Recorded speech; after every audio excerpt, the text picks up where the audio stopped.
Dernière vidéo qui est consacrée cette fois-ci à la présentation avec les différents types de documents. Donc pour un article, on a vu juste avant la zone auteur et la zone année. Donc ensuite, on va avoir le titre de l'article, le titre de la revue et le volume qui vont se présenter en italique. Et entre parenthèses, éventuellement le numéro. Donc ça, vous verrez au cours de votre travail de recherche documentaire, vous allez avoir des revues qui vont avoir parfois uniquement un volume de publication, certaines uniquement un numéro, et d'autres vont avoir les deux. Donc dans le cadre où il y ait à la fois un volume et un numéro, ça va se présenter comme ça. D'abord le volume de publication, et entre parenthèses le numéro. Ensuite, on va retrouver la pagination, et après, ça dépend. Si vous avez un article en ligne, vous allez retrouver soit un DOI ou soit une URL, selon les informations disponibles. Ce qui va donner ici, par exemple, au niveau de la zone auteur, Dallaire, Lambert et Farzanet-Farshbaf, qui ont publié en 2021, le titre de l'article, la proposition de structuration du savoir infirmier selon Fawcett, donc j'ai un sous-titre, 2 points, filiation et limite. Dans la revue Recherche en soins infirmiers, le numéro 144, et l'article est compris entre les pages 10 et 21. Donc là, c'est une présentation classique d'un article papier. Parfois, vous allez pouvoir tomber sur des articles sous presse, donc généralement, c'est sur les moteurs de recherche et les bases de données en ligne. Donc ce sont des articles qui ont été vérifiés par les comités de rédaction et publication de différentes revues, mais qui attendent une publication d'une revue future.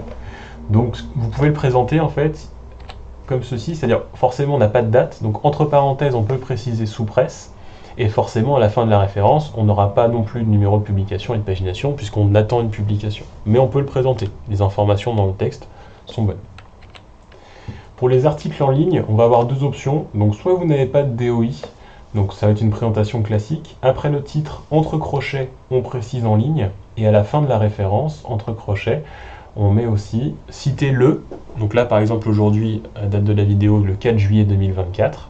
C'est pour dire qu'en cliquant sur mon lien, jusqu'au 4 juillet, jusqu'aujourd'hui, en tout cas, c'est valide.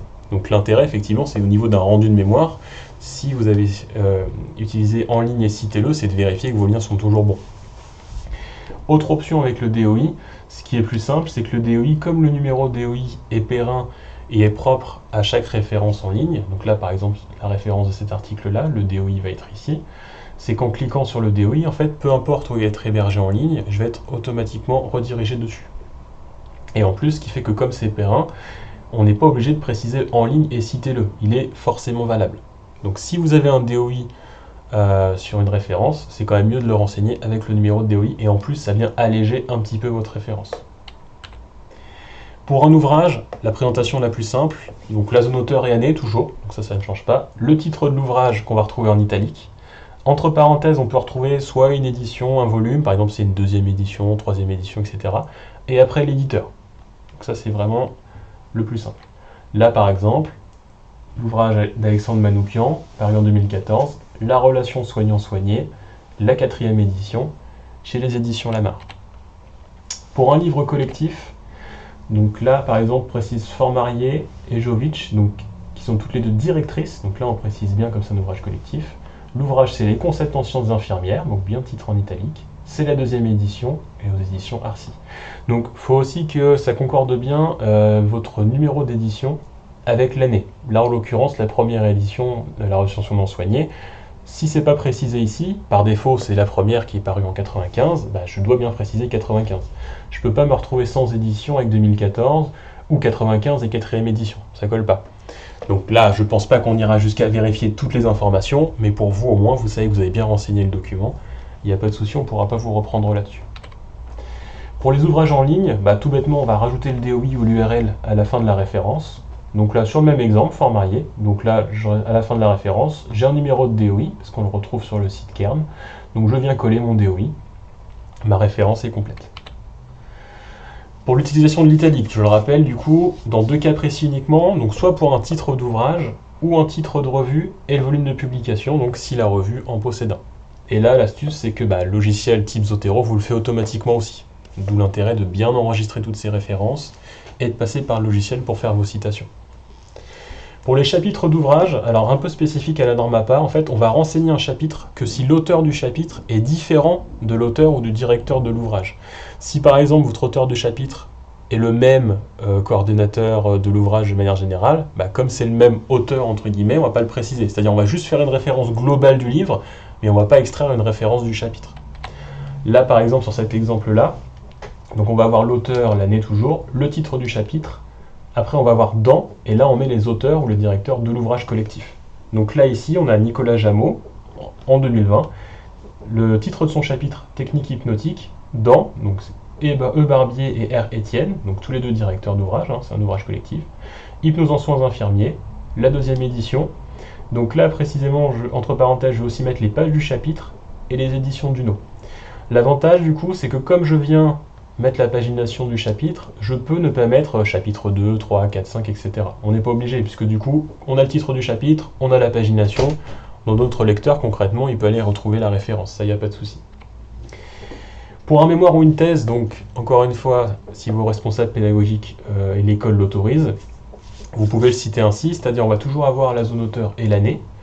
On va avoir le titre du mémoire. Généralement, entre crochets, on précise le grade ou le niveau, si c'est un master, un doctorat, une thèse, etc. Et après, on va voir l'établissement de formation. Donc là, par exemple, ici, on a Benoît S, 2019, réévolution du métier d'infirmier. Donc il a passé ça dans le cadre du Master 2, droit santé éthique, à l'école des hautes études en santé publique. Donc ça suffit. Parfois, selon les écoles, vous pouvez retrouver une version en ligne consultable. Donc là, vous ajoutez soit le site ou la plateforme hébergeur et l'URL d'accès. Donc là, en l'occurrence, ici, sur le site de l'EHESP, sur le site documentation, vous pouvez avoir accès directement à ce mémoire-là. Donc là, on renseigne l'information. Pour une page internet, donc là c'est pareil, ça dépend des ressources, mais généralement, vous pouvez avoir une zone auteur ou une responsabilité, par exemple un ministère, la HAS, ce genre de choses, qu'on va affilier au terme d'auteur, après la date, le titre de la page, après le nom du site et l'URL. Donc là par exemple ici, on a une page donc, du ministère des Solidarités et de la Santé, donc moi j'ai renseigné en responsabilité. J'ai une date sur la page, donc le 25 juin 2019. Alors on va retrouver beaucoup de cas pour lesquels les pages internet où il n'y a pas de date précise, donc là auquel cas on met le S.D, on le précise bien. Le titre de la page, 5 questions sur la bioéthique, et donc après je mets le lien. Donc là volontairement le nom du site je ne le précise pas parce que du coup c'est le site du ministère des Solidarités et de la Santé. Comme moi j'ai déjà précisé en zone auteur, encore une fois on évite un petit peu la répétition, ça reste assez clair pour être compréhensible au niveau de la référence. Pour moi, ça c'est bon. Donc voilà, pas d'auteur, donc la responsabilité étant la même que le nom du site, et inutile de répéter l'information. Pour une référence juridique, comment ça va se passer? Alors, généralement, 2 cas de figure. On va avoir le type de texte, loi, décret, article, etc. Le numéro du texte, ensuite la date. On va avoir l'intitulé, donc le titre ou nom du texte, hein, et après la source et la date. Par exemple, on aurait ici la loi, donc titre de texte, numéro 2024-25, donc pour le numéro, du 4 juillet 2024, la date, sur la nouvelle réglementation, etc. Je vais l'intituler. Et entre parenthèses, parution au journal officiel du 5 juillet 2024. C'est amplement suffisant. Vous avez la possibilité au cas où de rajouter par exemple le lien vers le site Légifrance. Alors là où il faut faire attention, c'est que si vous citez un texte de Légifrance, il faut être sûr que ce soit bien la version en vigueur. C'est-à-dire, si vous faites la recherche et vous tombez sur la version initiale, peut-être que la version initiale du texte, il y a même de très grandes chances qu'elle ait été modifiée, abrogée par des décrets, etc., etc. Il faut que vous soyez sûr que ce soit bien la version en vigueur si vous mettez le bon lien. Pour être sûr de ne pas se tromper, il suffit de ne pas le mettre. Vous ne le mettez pas, vous laissez ces informations-là, c'est amplement suffisant. Au moins, on est sûr de ne pas faire de bêtises. Deuxième option, tout bêtement, c'est si c'est un code, c'est encore plus simple. Pour une citation, c'est juste article, donc L, article temps, du code de la santé publique, du code du travail, il n'en faut pas plus. C'est-à-dire que tout est régi par le code, donc article temps du code, on sait où aller chercher, l'information est bonne, il n'y a pas de souci. Ressources générées par IA. Donc ça forcément c'est un sujet très d'actualité. Comment faire pour citer une source par IA? Donc il faut savoir qu'il n'y a pas de règle précise encore, c'est encore un petit peu nouveau. Notamment. Après, quand on regarde un petit peu sur Internet, on a vraiment 2 types de présentations qui se détachent un petit peu. La première, c'est qu'on va mettre le nom de la société responsable de l'IA, entre parenthèses la date précise de la consultation. Donc là, on ne va pas mettre juste 2024, l'intérêt c'est de j'ai consulté l'IA à ce moment-là. Ensuite, le nom de l'IA utilisé, c'est ChatGPT, Gemini, Copilot, etc. Entre crochets, on peut venir mettre le prompt utilisé, concrètement, quelle est ma commande, qu'est-ce que j'ai demandé à l'IA. Et après, l'URL de la page d'accueil de l'IA. Forcément, si vous venez copier votre chat de l'IA et que vous venez le coller là, nous, de l'extérieur, on ne pourra pas le consulter. C'est sur votre compte, c'est propre, ça ne nous mènera nulle part. Donc on met juste la page d'accueil. Donc là, par exemple, je mets le nom de société, donc OpenAI, ça date du 4 juillet 2024, j'ai fait appel à ChatGPT, et mon prompt, c'était quoi? C'était quelles sont les précautions d'hygiène à tenir lors de la prise en soin d'un patient porteur d'une bactérie multirésistante. Je ferme le crochet pour mon prompt. C'était ChatGPT, donc je mets la page d'accueil de ChatGPT. Ça, ce serait la première façon de faire. La seconde, on aurait toujours le nom de la société responsable. Il y en a qui mettraient le prompt juste après, dans, donc là on mettrait le nom de l'IA. Entre crochets, on précise intelligence artificielle.